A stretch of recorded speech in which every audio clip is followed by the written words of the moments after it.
চাঁপাইনবাবগঞ্জে বালু মহলের নির্দিষ্ট সীমানা ভেঙে অবৈধভাবে বালু উত্তোলনের অভিযোগ উঠেছে। এতে হুমকির মুখে পড়েছে নদী রক্ষা বাঁধ, বসতবাড়ি, ফসলি জমি এবং বিভিন্ন শিক্ষা প্রতিষ্ঠান। ফলে বাধ্য হয়ে লাঠি সোঁটা নিয়ে নদী পাহারা দিচ্ছেন স্থানীয় বাসিন্দারা। এদিকে অবৈধভাবে বালু উত্তোলন বন্ধে পদক্ষেপের আশ্বাস দিয়েছে জেলা প্রশাসন। এরা পদ্মা নদীর পাহারাদার। লাঠি সোঁটা হাতে রক্ষার চেষ্টা করছেন চাঁপাইনবাবগঞ্জের চরবাগডাঙ্গা, আলাতুলি ও দেবীনগরের নদীর বাঁধ। এই রাস্তার উপর থেকে যদি আমাকে তাড়িয়ে দেয় তাহলে আমাদের কোনো জায়গা আর নাই। বালু উত্তোলন করার কারণ থেকে আমাদের এই ব্লকগুলো সব নেমে যাচ্ছে, ঘর বাড়ি সব কেটে যাচ্ছে। অনেক গভীরতার কারণে এ বাঁধ ঘুষকে কাটিয়েছে, বাড়ি ঘর বিলীন হয়েছে। কেননা সুযোগ পেলেই পার ঘেঁষে অবৈধভাবে বালু উত্তোলন করে ইজারাদার। পদ্মা হয়ে ওঠে আগ্রাসী, ভাঙনে বিলীন করে বসতবাড়ি আর ফসলি জমি। ক্ষতিগ্রস্তরা বলছেন প্রশাসন বালুমহলের সীমানা বেঁধে দিলেও মানছে না কোনো ইজারাদার, বরং রাজনৈতিক ছত্রছায়ায় অবাধে তুলছে বালু।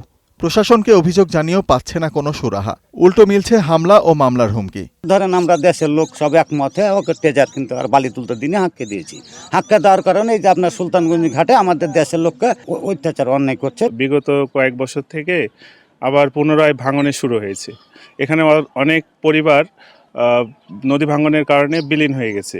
আমরা প্রশাসনকে অবহিত করেছি, এর আগেও অবহিত করেছি, লিখিত দরখাস্ত দিয়েছি, ইউনো স্যার বরাবর দিয়েছি, বিভাগীয় কমিশনার বরাবর দিয়েছি, ডিসি স্যার বরাবর দিয়েছি।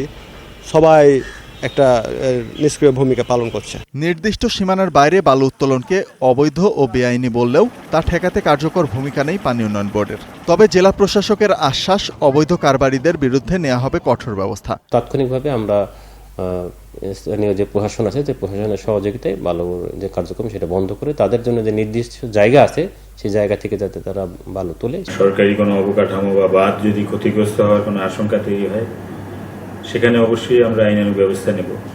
এর নির্ধারিত এলাকার বাইরে গিয়ে কোনো ক্ষতি, সরকারি সম্পদের ক্ষতি হবে, এই ধরনের কোনো কিছু অ্যালাউ করা হবে না।